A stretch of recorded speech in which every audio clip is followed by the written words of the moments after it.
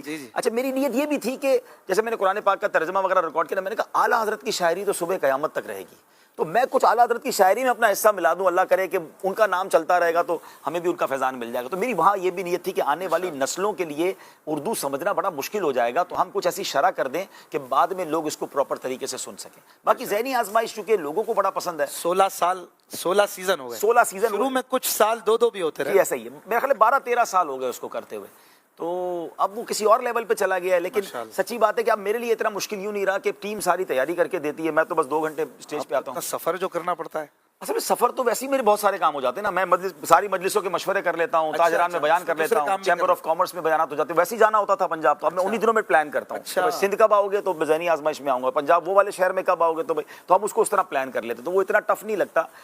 لیکن یہ ضرور ہے کہ ہر سال سوچتا ہوں کہ اب یہ پروگرام کسی اور کو دے دوں, کیونکہ اب کافی ہو گیا, اب کوئی اور کرے یا پھر ہم کوئی اور نام سے. یہ تو آپ کے دم سے چل رہا ہے ماشاءاللہ, اسپیشلی آپ کی اپیرنس جو اس میں ہے وہ اپنی ایک لوگوں کے حسن نظر ہے. اور یہ واقعی ایک بہت ہی پاپولر پروگرام, امیر علیہ سنت تو اسے کہتے ہیں سب سے زیادہ دیکھا جانے والا, اور ہے بھی ماشاءاللہ.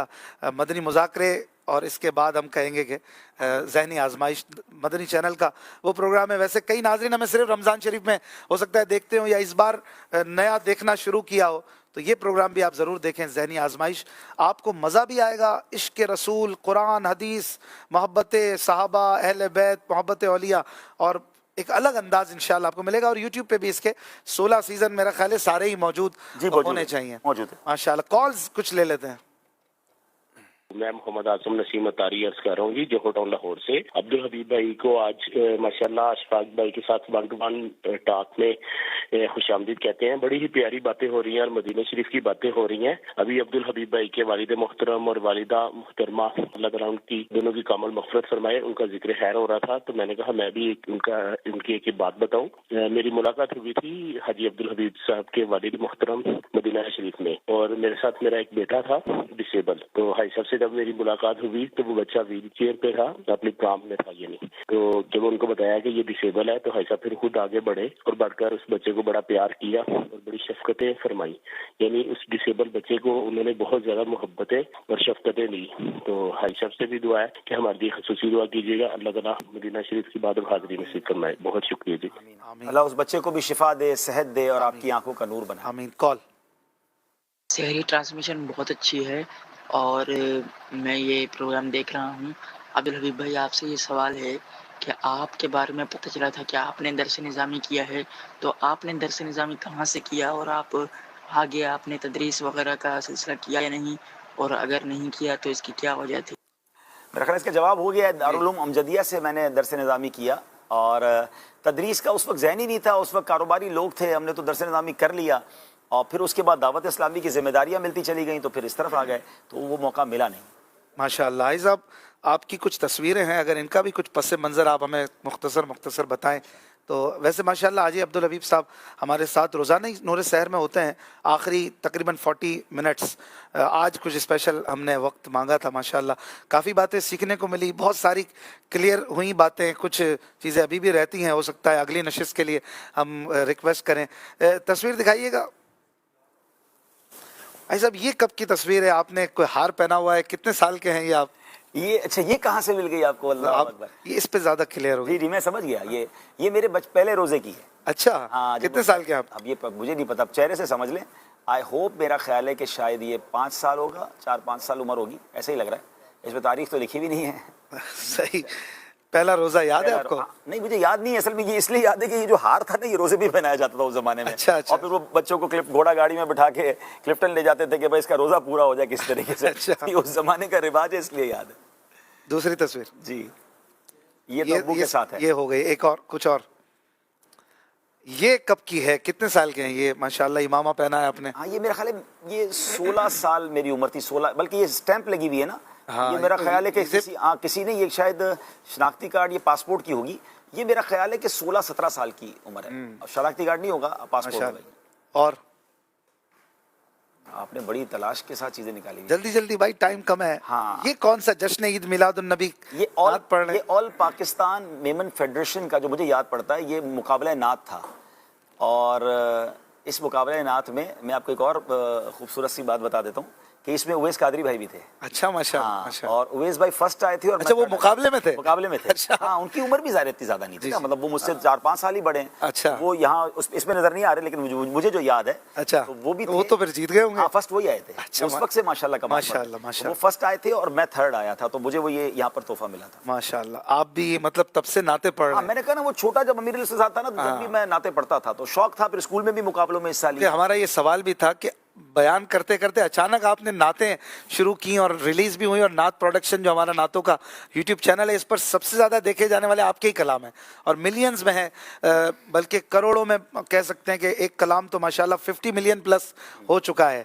تو یہ شوق بچپن سے ہی تھا. ہاں پھر آپ نے یہاں بھی, مجھے لوگ کہتے ہیں کہ یہ مبلغ کے اندر سے نعت خواں کہاں سے نکلا, تو بھائی میں نعت خواں ہی تھا. مجھے تو نعتوں کے لیے لوگ بلاتے تھے, پھر میں بیان کی طرف آ گیا تو کوئی نعت ہی نہیں پڑھاتا تھا.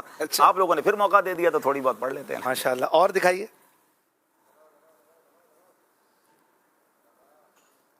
فل اسکرین کریں. یہ کون سی جگہ پر آپ بیان فرما رہے ہیں؟ فل اسکرین کیجئے.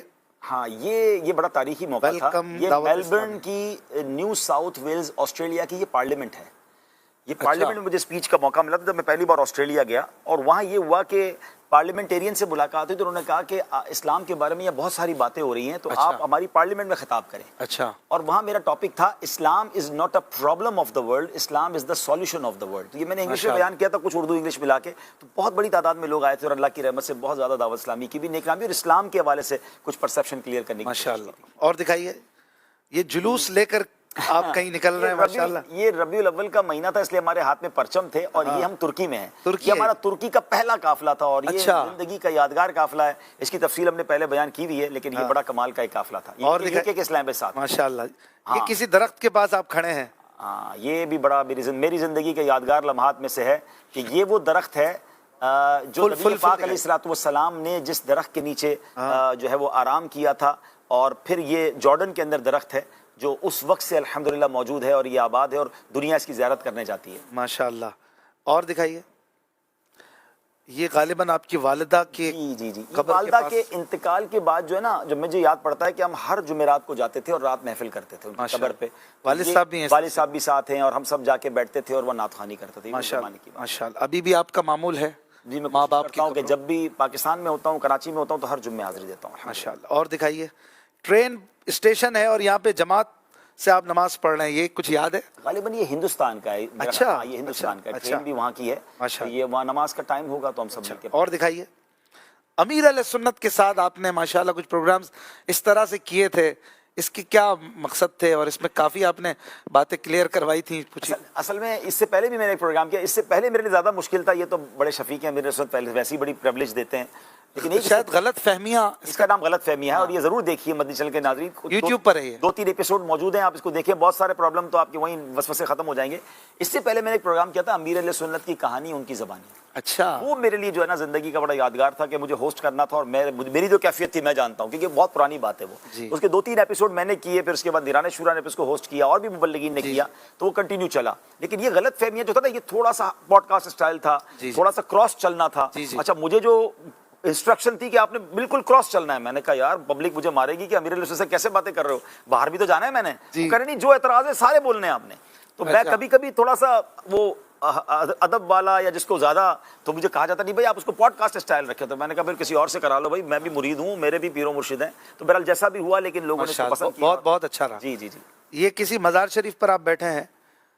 ہاں یہ میرا خیال ہے میں نے بہت سلسلے کیے ہیں, مطلب مزارات مقدسہ, اور عراق میں اور ترکی میں. تو یہ کسی مزار کا ہے, ایگزیکٹلی مجھے نہیں پتا. ماشاءاللہ. یہ آپ جگہ جہاں بھی جاتے تھے ان کی سیرت بیان کرتے تھے؟ ہم ہمارے زیارات مقامات مقدسہ سلسلہ ہے, جس پہ الحمدللہ دنیا کے 7-8 ملکوں میں ہم نے جا کر وہاں کے مزارات اور مقدس مقامات کو ریکارڈ کیا ہے. تو وہ آپ اس کو دیکھیں ماشاءاللہ. اور دکھائیے یہ کسی شخصیت کے ساتھ آپ بیٹھے ہیں؟ یہ ایجپٹ کا ہے, اور جو مجھے یاد پڑتا ہے وہاں کے بہت بڑے شیخ الحدیث سے ہم ان سے ملنے گئے تھے مصر میں. ماشاءاللہ. اور دکھائیے یہ کیا بات کر رہے ہیں آپ؟ بات تو یاد نہیں, میرا بیٹا ہے, ہو سکتا ہے ہم کسی محفل میں ہوں گے یا کسی دعوت میں ہوں گے تو کچھ انسٹرکشن ہی دے رہا ہوں گا, لیکن ایگزیکٹلی تو یاد نہیں ہے. چلیں آگے بڑھائیں.